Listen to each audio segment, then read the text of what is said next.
What's going on, guys? Welcome back to Season 5 NHL 26 Boston Bruins Franchise Mode Series. If you guys missed the last one, go and check that out. Unfortunately, no Stanley Cup, but we did make the playoffs for the first time in this series. You can see that the Minnesota Wild actually took home the cup. So I think, we're definitely on our way. We lost in the conference final last year. We actually, pushed it to 7. Unfortunately, got unlucky. So I think we have a really good chance here to, get a deep playoff run once again. Our team is stacked top to bottom. So James Hagan's playing first line left wing there, 90 overall, bunch of X factors. You got McTavish in the middle, Pashak on the right wing, still a 96. We got a couple years left before he starts to regress. They get a +5. Barzell, Zaka, Fiala get a +3. Obviously, a pretty insane top 6 compared to what we started with. Rubric there now on the team, 8th year overall, elite potential, should just, get better and better. Sorelli we bring in as a perfect 3C, Potter on the right wing, Stone, Ludwinski, and Ben, I think, is a pretty solid 4th line. Defensively here, we got Byers, McAvoy, top pairing, and a +5. DuPont, Zadorov, Pedersen, and Hensler. Now, DuPont does have a role there of top 2, so we could switch it up, put him on the top pair, but I'm going to leave him there for now. We'll see kind of how he sims. If we need to switch it up, we will. I know some of you guys are actually saying move on from McAvoy, but he's only 31, and we got, 4 years left. He'll be 35 by the end of it. He's 96 overall, nice MD awareness. He puts up points. I don't know if it makes sense to move on from that good of a defenseman, just to, give DuPont the extra ice time. He's already a 91, still has franchise potential. Goaltending, Swayman's now a 90, Dobesh there 83. In terms of the power play, the first unit gets +5. Pretty nasty, honestly. Second power play there also is pretty solid. We got the young guys on the back end, DuPont and Rubric. 4-man power play there, also +5. 4-man 2 doesn't get it, but that's okay. PK1 +5 looks really, really solid. I'm actually not sure if I showed you guys, but Byers here, just insane defensively. So 91 D awareness, 92 shot block, 91 stick check. Physical's 5 stars again. We got him 15th overall in the first round of that first draft back in 2026. So he's actually turned out really well for us. A lot of times defensive defensemen don't grow, but I made sure during the kind of summer conversations we focused on that D awareness to help him grow. Now in terms of the AHL team, they also have made the playoffs the last couple of years. Haven't won a Calder Cup or anything, but they're looking pretty good. Like our center depth there, we got 380s down the middle. The rest of these guys are high 70s defensively too. Vasilyev here an 82 overall now. So Hensler I think needs a new contract. We'll probably just trade him away and then call up Vasilyev.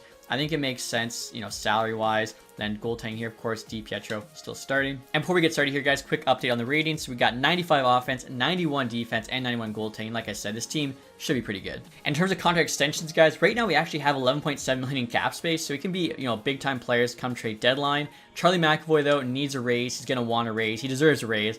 15.75. So we actually only need him for 3 more years, so the ask there is pretty perfect in that regard. Now, I'd like to get him, quite a bit cheaper.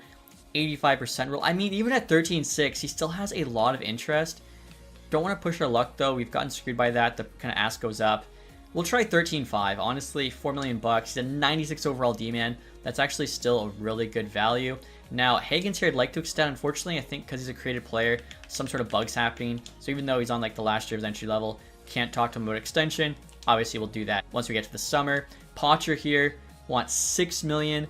He's a third line right wing. He doesn't even play power play. He's on a PK for us. I think he's just kind of a guy at this point. So I don't know if it makes sense to pay him that $6 million. Hensler here we also can't extend. Rubric we can. This is his rookie season. He wants 1 year too. So I think he's going to be really good. I'm kind of, betting on that. Even if he's not, I think we could definitely trade a underperforming, 25-year-old elite potential. So we'll give him, honestly, even a bit more than he was asking. I'd like to, get him locked up. I think, although the top 6 is kind of limited, if he's a really good third liner, 3.7 for 3, that's still a really good deal, especially with a rising cap. So we'll try that. I know too, I mentioned you can't pay a free agent more than they're asking. That only applies to, UFAs. Doesn't apply to us re-signing our own dudes.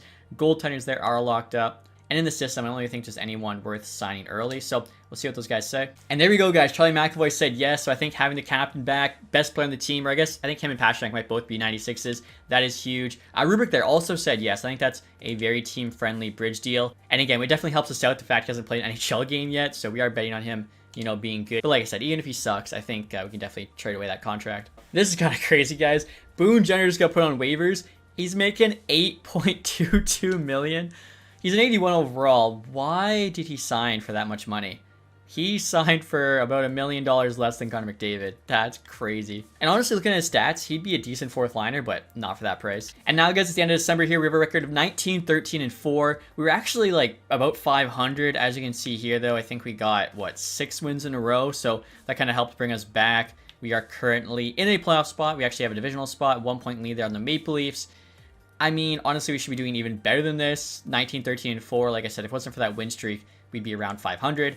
AHL team 17, 8, and 3. They are crushing it. They usually do. Just the playoffs, they can't seem to get it done. They're also third there in their division. And it's kind of funny, guys. The Vegas Golden Knights just fired head coach Bruce Cassidy. So interesting to see how long the different real life head coaches last in the sim. Now, we're getting close to the trade deadline. As you can see, we've played a little bit worse here since the Christmas break. As I say that too, we just picked up, what is that, 2 straight losses. Need to play well in these last couple weeks. We are fighting. I just accidentally skipped Carolina there, firing their head coach as well. So I guess Rob Brendamore's out. But we're fighting for a wild card spot. And at the deadline here, guys, our record is 32, 26, and 5, 69 points. I would not say that's nice. We should have more. I mean, I guess in the Metro we'd have a divisional spot, and we actually have like a 4 or 5 point buffer on the rest of the teams in the East. But I feel like our team is too good to not, be doing better than they are. AHL team first in their division. I love that. And the AHL scoring leader is actually Oliver Kapanen there, 44 points. Fraser Minton, again, shown to be a rookie, 1 point behind him. And in NHL, you got Pasternak there with 67. Charlie McAvoy, 1 shy of 50. And Pasternak also got 42 goals. Hagen's 49 assists. And then Rubric there, 23 points so far his rookie season's actually not too bad. And so we get to the deadline, guys. I guess we're a conservative buyer just because, like, there's a chance we miss, right? So we're not going to go all out here. Couldn't buy Fields available, but he got paid $20 million by the Kings. I know Kopitar is retired. Maybe they were feeling some type of way, but what the heck? He was a free agent too, so they signed him to a 1-year, $20 million deal. Very interesting. Sider there, 8.5. Our AGM put Zach on the block. We're in the playoffs. That's super interesting. Anderson there, saved the Flames. Polak, Turcotte. Krebs actually got up to an 87. Turcotte 87 too. So both those guys kind of excelled more than they are in real life right now. You also got Patty Laine returning to the Jets. I don't know if that would ever happen. Maybe, I guess. Sorelli they put on the block for us too. I mean, we're doing pretty good, and I put us as conservative buyers, so did I misclick? I swear that's what I clicked. Also, you guys look at this. DuPont, McAvoy, both max trade value. Pasternak's pretty close. Actually, Pasternak is, 95, so McAvoy's got a slight edge on him. Curious to see Swayman this year, 905. He's got most of the games played, 50. I guess he could be doing slightly better. Obviously, we do have a medium league goalie there that's coming. Could use him in a trade. I mean, I don't know. I'll see what's out there. I guess, like, Matthew Poitras, if we don't think we're bringing him back, could, try and flip him right now for a better right wing. That's kind of crazy, guys. I'm looking through the different teams. Shane Goss is paired now in the AHL. He's 36 years old. He's not that old, making $6.5 million for 1 more year. He dropped all the way down to a 70, which is kind of unbelievable to see him drop that far. Now, the trade deadline's almost complete, guys. We actually didn't make a single trade. I was potentially going to make one for Sergachev on Utah, but as I was trying to work out, like, who to give up, he got taken off the block. I actually thought he got traded. Okay. I mean, if he's off the block, we got to pay top dollar again. Actually, wow, we're on his no trade list. That's crazy. All right, guys, so the trade deadline is now complete. I think this is the first time we actually haven't made a move, but again, we're in a tough spot when you're in the final wild card. You don't want to sell. You don't really want to buy too much. Although I think, we are better on paper than our current standing shows. So LA there got a first-round pick for Peyton Krebs, who, again, kind of outperformed what I'd expect. Let's see, kind of quiet. Amadeo there to the Oilers. Mikey Anderson to the Blues. Sharon Gilbert to the Stars. They got a first-round pick for him. Turcotte to the Sabres for 2 firsts. My goodness. Jake Gensel on the move for the Flyers. Looks like Tampa Bay got probably a decent prospect back. St. Louis there got a first for Olofsson. That's crazy from Colorado. Paul Murray to the Canes. Montreal got a first there for, I don't even know, Kidney. Must be a decent player. 4th and a 6th. Red Wings there got a first for Jonathan Berggren. I wish. The Canucks and the Kraken each got first-round picks from the Panthers. Riker Evans there, and Alexiak to Edmonton. It's a big boost on D for them. Holmstrom there to the Leafs. You got Dylan Cousins to the Oilers. That's a pretty big trade. First-round pick going back to the Sens. Okay, I said it was quiet, but honestly, quite a lot of firsts getting moved. Evander Kane moving to the Wild. All right, so again, we stay pat. I'm hoping that's the right thing. Let's take a look at this guy here, Louis Crevier. I don't know if he's actually French, but I'm just going to guess. Gonna say no to that. I'm looking too at Buffalo. They're crushing it. 43 wins they had. We just beat them though, 6-3. So hopefully, sign of good things to come. Obviously, guys, without making any moves, we are staying pat here with the team. Although I actually forgot to do the scheme fit. Let me talk to them, see if we can get the chemistry a little bit better. All right, guys, we're in the season now with a record of 42, 33, and 7. Luckily, just squeaked into the playoffs there. Last spot in the East. We actually won back of the Lightning. I think the closest team to us there was the Rangers 89. They kind of got screwed. Lost out on a tiebreak there. The Islanders, so a good battle in New York. AHL team, currently second in the division. They do have 2 games left, actually, against the Bridgeport Islanders. So maybe could win the division there. We'll see. Now, our NHL scoring leader this season was Pasternak. Not as good a season as last year, but still solid. 91 points, 54 goals. Hagen's there, 89 points, looking really, really good. McTavish, 80. So that top line's just, firing on all cylinders. McAvoy a bit slower this year, only 62, but still not bad, especially he's not really known for being a point producer. Barzal and Zaka both in the 50s, but lower end. Cirelli, 46 for third liner is good. I mean, he beat out Fiala by 1. What happened to Fiala? Slow year for him. Is it because he didn't have to get paid last year? What did he do for us? 72 points. Jeez, almost a 30-point drop-off. That's kind of tough to see.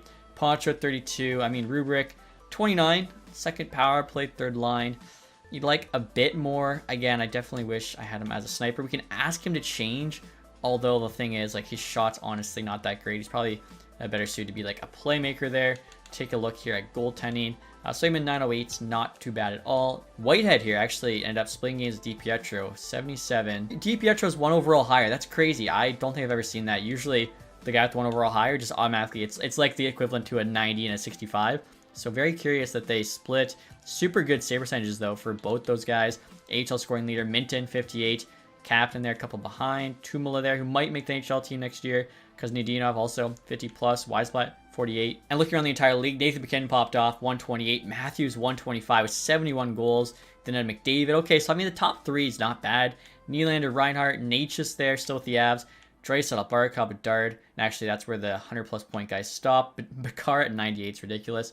Matthews, yeah, was the highest goal scorer. Then you had Connor Bedard. Now, defensive scoring, obviously, it's Makar, Hughes behind him. I mean, McAvoy does make first page, so that's solid. Taking a look at goalies, Joseph Woll, most wins. Save percentage for a starter, Bobrovsky, 919. And then goals against for a starter, also Bob. So, 32 wins. I don't know, he probably takes home the Vezina.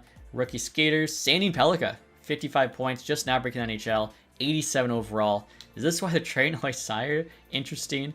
After him, I mean, Parazkak, nothing honestly too crazy. Carter Bear also, rookie for the Red Wings. In terms of entire league, guys, the Avs there win the Presidents. They were tied, though, with the Panthers. You had 6 teams with 100 plus. We got 11th the entire league. Rangers, I mean, Minnesota kind of squeaks in the West. And last place, the Sens, 66. So their, good seasons did not last too long. Now looking at goals for, we run at the top, nor are we at the bottom. The Flames get in with one of the worst goals for in the league. Even the Sharks, they're not too good. Best goals against the Avs. We're actually, 8th best goals against in the league, so that's solid. And on the first round, guys, we're again playing the Florida Panthers here, back-to-back, real-life Cup champs. Kachuk, Barkov, Reinhardt. That first line's scary. After that, though, I'm not too scared. I mean, the depth's really not there anymore. Defensively as well, Ekblad, Jones, Forsling. They actually have at least Ekblad top pair. Last time they had a weird top pair. Bobrovsky's only 82. Decord's actually the starter right now. I thought Bob played 45 games. Maybe they split the regular season. So if they have Bob backing up, honestly, 1 overall less, but he's got the X factors. I think he's just a better goalie. I'm thinking that's going to help us. We'll see what happens, though. Panthers do have home ice advantage, as we're no longer the President's Trophy winners, and they win the first game there 5-3. Luckily answered back, 4-3 OT win. And we're headed right now back home to Florida. Series is tied 1 apiece. Game 3 is a win. Let's go. Game 4 is a loss. Okay, so tied 2-2. Fort Lauderdale. What's going to happen here? Game 5, 2-1 win. All we got to do now. I mean, not all we got to do. We got to win one of the next 2. That's actually not guaranteed, but we get it done in 6. 4-3 OT win at home in Boston. And now let's see, second round, we got the Buffalo Sabres, who obviously were a very good team this year. And now look at this, guys. Buffalo has an X factor on every single forward. Are you kidding me? Also, that first line, Benson, Yas, and Thompson. This is the guy that went above DuPont. 94. Franchise center. Sniper. Got a really good shot there. How many points did he have on the season? 92. I mean, yeah, this guy is a stud. Behind him, they got Lawrence, who's a real-life prospect. Going to go top 5, at least top 10 this year's draft. Tolvin there. Voronkov. Norris. Turcotte. Waugh. Roslovich, McLeod, Kulich. Okay, so tons of depth. Power, Dahlin, nasty top pair. Mertka's only an 80. I mean, he's only 22. Byram, Samuelson, Kesselring. Then goaltending, Levi up to an 88. Luukkonen's still there, backing him up. So, I mean, for sure this Buffalo team is good. I think we're just as good, if not better, though. We'll see what happens. Kind of cool you got, the 1 versus the 2 in Yoss versus DuPont. Now, in Buffalo, first 2 games, we get a 4-3 win and then a 4-3 OT loss. So, pretty close fighting here. Headed home, game 3, 3-2 loss. Game 4 is a 4-3 win. So, I mean, series is tied to a piece, and every game has been decided by 1 goal. This is a battle for sure. Game 5, I jinxed it. 5-2 loss. Have to win the next 2. Game 6, we're at home. And it's a 6-3 loss. Jeez, okay. So, unfortunately, out in the second round. I mean, this team, you know that they have the potential. Like, they're getting there. We're losing to good teams, though. Charlotte Checkers here actually beat our AHL team in the second round in 4. And look at this, guys. We actually lost the eventual Stanley Cup champions in the Buffalo Sabres. And like I said, we played them tight. I think that shows, you know, we are really close. And our team's better on paper. So I think you just got to get lucky. Wow. Draft lottery results. 11-1 and then 10-2. Chicago is the best team that could have won the first overall pick. They pull it off. I mean, just, you know, plethora of riches there with Bedard already. That's crazy. We'll see, obviously, all the awards, who Buffalo had to go through. Like I said, I'm still optimistic for this team. So, Sabres there beat the Leafs in 7, us in 6, Islanders in 6, and then Utah there in 7. That'd be kind of cool. JJ Peterka versus, obviously, Doan and Kesselring. Pasternak, 13 points. So, I mean, him and Hagen's over a point per game. McTavish, Fiala woke up for us, playoffs. McAvoy was solid. DuPont had 7. He actually dropped in rating by 1. I mean, honestly, he didn't score much. I'm going to show you guys the regular season stats. 22. He actually did worse than the year before, where he started out as an 82, and he got the same amount of ice time. Second D pair, second power play, wherever he was on the PK. I don't really know. Like, his passing stat needs to be better. I'm going to tell him again this summer to work on passing, because that's big for defensemen, but it is definitely a concern. Goaltending, Swayman below 900. Obviously, not really helping us out. Taking a look next at the awards. Obviously, Buffalo there. Big year for them. Individually, McKinnon, Art Ross Trophy. Second year actually in a row. Third time in 5 years. Also gets the Hart. McCarr, James Norris. He's about to have it 5 years in a row. That's just stupid. Matthews, Lady Bing. Sandy Pellica, Calder. Cool. Benson, Conn Smythe. Blackwood got the Vezina and William Jennings. Okay. Walker, Bill Masterton. Sharks coach, Warsawski there with the Jack Adams. Beniers with another Selke. He's won it 3 of the last 4 years. Matthews, Ted Lindsay, and then Maurice Richard. In terms of the AHL, Texas Stars there won the Calder. Gregor had the most points and was MVP. Florian Jacki, most goals. Hoagland there, best rookie. Leno, best defenseman, still down in the A. Gregor also got MVP of the playoffs. Ryan Suzuki's on that team now. No awards, unfortunately, for us. So we'll see what we can do here at the draft. I think we have a decent amount of draft capital. Again, I think for us, make sure we get Hagen signed to a, you know, relatively decent team-friendly contract. He's up to a 91. He's also got highly potential now. I think I've seen him actually get to medium franchise. He wants 11. Or actually, sorry, he wants 12.9. We only have 11.6. And that's... Or actually, you know what, though? That's extension dollars. Wow, yes, that's not with bringing Zadorov back. We might have to trade away somebody. But also, if we wait till after the draft, I think we could get Hagen's maybe 1 or 2 million cheaper. And I'll look at retired players here, guys. Malkin retires with the Stars, 1,700 points. Brad Marchand finally calls it a career there with the Panthers. How many years do you have left on his contract? Only retired 1 year left, so, I mean, not too bad. Jamie Benn retires. Hedman, Tyler Sagan, Kadri there, Zibanejad, Yossi, Taze. Wow, so, yeah, big year. Look at some of the names. Skinner, Eberle, Hurdle, Shen, Granlund, Vander Kane. Wow, yeah, tons of dudes retiring this season. Goalies, Freddie Anderson, Jonathan Quick, Markstrom. And so next year, guys, we're getting into the draft. Curious to see what it's looking like in terms of that top 5. We got just looks like standard, medium, elite. Again, medium. Just haven't had anyone too crazy other than the year there was a guy already in DuPont. Low elite, but he's going to go late first. That's actually not really gem worthy. This guy, though, in like the 7th round, definitely is. Any guaranteed medium elites our scouts found. We have a defenseman, German. Going to go, is that like late 3rd, early 4th? That is a steal. This goalie, late 2nd, could be elite. You also got this center in the 3rd round. They're thinking could be. Same with this American goalie. Like a 7th round pick. Also got a guaranteed low elite defenseman there. He is going 7th round. And so we have pick number 19, guys. I might be trading away this pick because really just nothing enticing me. We'll sim to it here. Just a bunch of medium top 6 forwards, medium top 4 defensemen. And the top 5 there is just what you'd expect. All medium elites. First overall there is a little bit better. I mean, Wingles here could be medium elite. NHL ETA's 3 years. Kelowna, how much do we trust? Like our WHL scouts, that guy we have no information on. This guy, kind of the same thing. A medium elite grinder. I mean, I guess we could go for him. I'm not feeling too confident, but you know what? Brennan Wingles, come on down. And he's a medium top 6, power forward, 65. So yeah, pretty just standard pick. And I'm next you guys trying to trade a 4th and 6th round pick to the Avs for their 3rd round pick. They say yes, that's good. This is to try and pick up those guys who are supposed to be medium elite. I don't mind paying a little bit more just to make sure we get them. With Columbus, you're going to try the same thing. We'll actually do a 7th because honestly, that might be enough. And yeah, they do say yes. So once you get into like the mid rounds, you really don't have to pay a lot to move up. So we're saving to pick number 89. Taylor Hall being offered back to us, but unfortunately, don't really think there's a spot for him on the team. So we're just going to take whoever's next to go. Haller there, the German defenseman, guaranteed medium elite. And 58 overall, not bad. Defensive defenseman. Definitely happy with that pick. And then next here, there's another guy who should be medium elite. I don't even know how to say his last name. This is George Business. I mean, honestly, someone in the comments probably knows. Probably they have the same name. And he is medium elite. Let's go. He's a forward center, 58 overall, two-way forward. Maybe by year 3 he can help us out. But 2 medium elites there late in the 3rd. That's a great couple picks. And the rest of the guys we want are 7th round picks. Going to try and trade our 4th here to the Flyers for 2 7ths. They say no, which how are you even supposed to get value here? I'm going to try this here. So trading our 4th and 2 7ths in the future for 2 7ths right now. And Ottawa's 4th. Obviously, Ottawa's not that good. That's their 4th rounder next year. Do they say yes to this?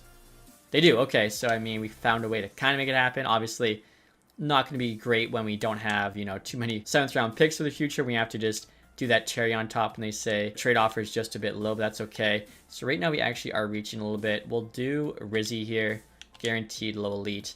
50 overall, but still not too bad. And we're now in the 7th round. We'll take Champion here. I love the name. Could be a medium elite goalie.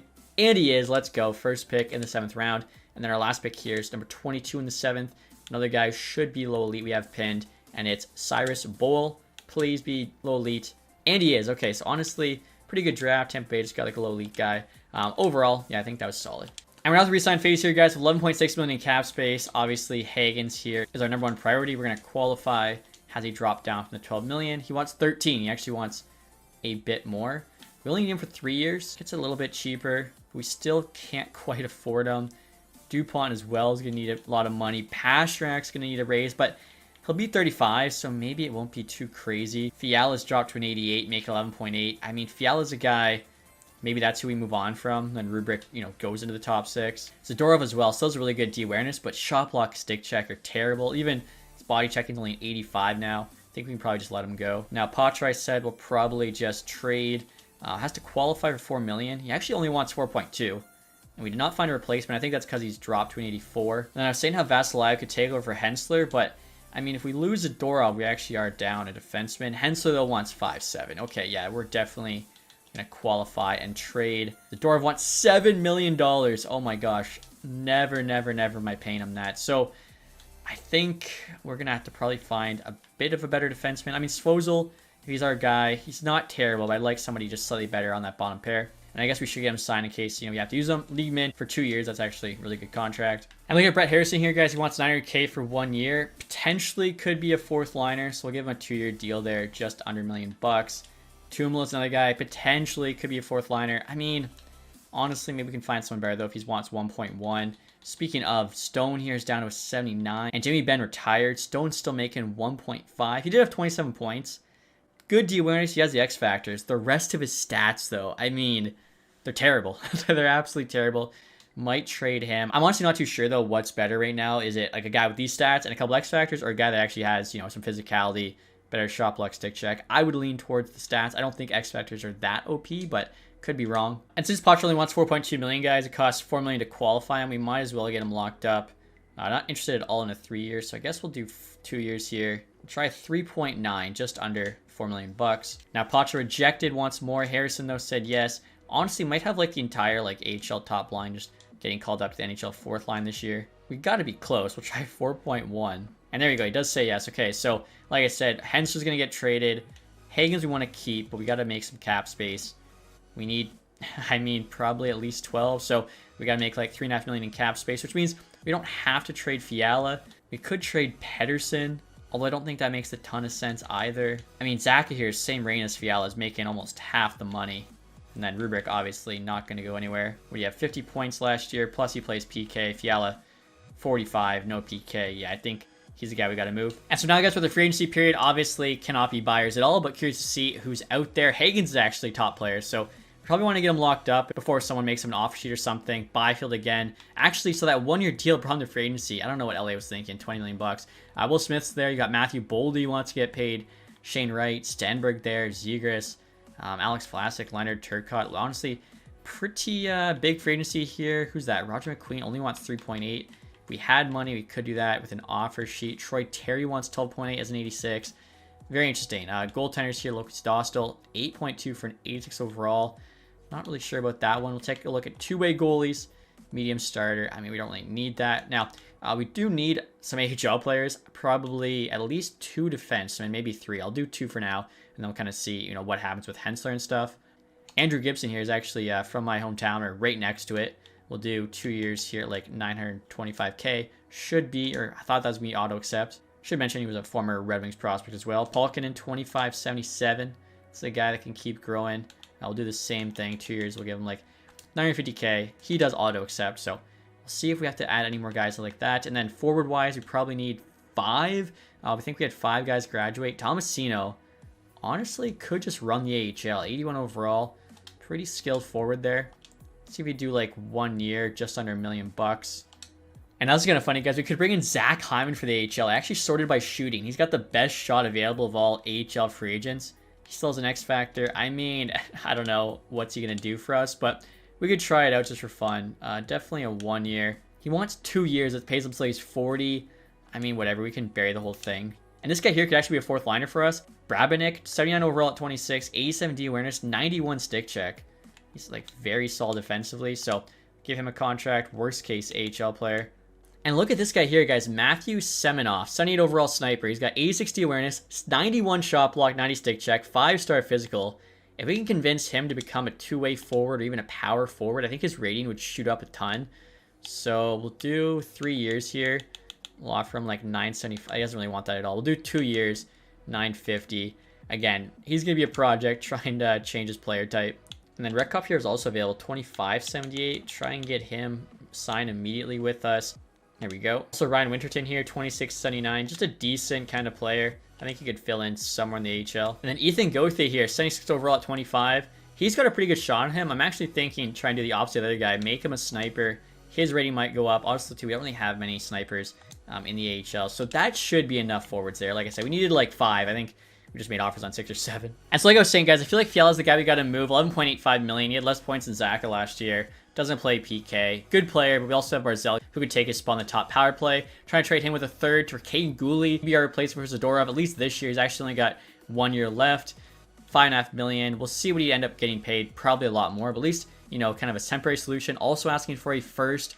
The value's on their side, but they like Fiala, so maybe they would do this. Trades rejected. Okay, we don't have to get back a 1st round pick. I was just kind of hoping. If we do the 2nd, we probably don't have to have a 3rd. This looks pretty equal. If anything, we could maybe even get a 3rd with Gooley. So Gooley, a 2nd and a 3rd. What do they say? Trades accepted. Okay, so obviously there, you know, we shed a bunch of cap space. And actually, a trade I was trying to make was with the New Jersey Devils. I'll show you guys actually. Hopefully, it doesn't change. I don't think it will. But Kevin Fiala, he only would get traded, obviously, to the 8 teams. And it doesn't show right now, but the teams were the original 6, as well as, I think, Columbus, Minnesota, and Dallas. So kind of interesting. I wanted to actually trade him to New Jersey. Reason being, Jack Quinn, I think, could be a really good replacement for him. 86 overall, doesn't have a ton of trade value, and he's only making 4.2 for the next 2 years. He's a sniper as well, so I think he could go really good with Patra Sorelli on that 3rd line if Rubric does move up to the 2nd. So Jack Quinn, I think, you know, getting paid a lot less. Some other guys, we also 2 at 4.2. Should be able to afford bringing Hagens in here. And I'm thinking we'll bet on ourselves here. Offer up our 1st and our 3rd for Jack Quinn. And the Devils say yes. Okay, so there we go. I think making pretty good moves. We still have a ton of draft capital for next season. Obviously no 1st, but we bring in Hagens. You know, we should be a playoff team. And just to show you guys why I traded for Gooley instead of signing a guy for free, all these defensemen want ridiculous prices. Like even Pelech here is 83 at 35, wants 5.7. Samuelson there wants 7.3. So, I mean, he'll probably, you know, or not probably, he'll for sure want more the year after next, but hopefully we can find another solution by then. And look at this, guys. I actually totally forgot. I wanted to trade Mark Stone just because he is getting so old. Flames are offering us 2 4ths, and they want a medium top 9 back who's unsigned. That is fine. Stone, like I said, he was getting up there in age. We actually just cleared a little bit more cap space to try and bring back Higgins. And now Zach Hyman signed with us, guys. Curious to see how he does in the AHL. Tomasino there said yes to Andrew Gibson. So, like I said, trying to rework that team. Could get a 4th round pick for medium starter goalie. Honestly, don't have a ton of value, so we'll take that as well. Just adding, more and more picks here. And I just remember, guys, we still need an AHL backup goalie. Nathaniel Day here, 78 overall, medium fringe. I guess he could split with DiPietro, so we'll sign him League Min. He said yes. And we still did trade away Hensler, guys, trying to get a 2nd round pick back from the Sharks, who are a seller. They say no. I feel like, I don't know, the value looked pretty close. Look at how many picks we have, geez. Give up a 6th. They said just a bit low, so we'll try Hensler in a 5th. They do say yes. Okay, so for next season, we've got 3 seconds, 2 thirds, 4 fourths, and a 6th. Or sorry, 2 sixths. Like, we are going to have so many picks. We're now in August, guys. Going to try and get Higgins signed. Luckily, no one's offer sheeted him. He's actually dropped in rating from a 91 to a 90, which should help us out. He wants 9.3 and a 1, 10.72, 11.63, and then 12.74. So we only need him for 3. If we overpay him by a little bit, also too, I think every day in the summer their ask goes down a little bit. So, I mean, he doesn't really have much interest at all in this. He does want to never be scratched, so we could have a conversation and give him that promise. And are you kidding me, guys? I just tried to send him the contract offer after having the conversation, and my game is frozen. You can't keep getting away with it! I'm going to have to try and redo everything I showed you guys from the last save, which hopefully is when the playoffs ended. All right, guys, we actually got pretty lucky. We got an auto save there, July 9th, 2030.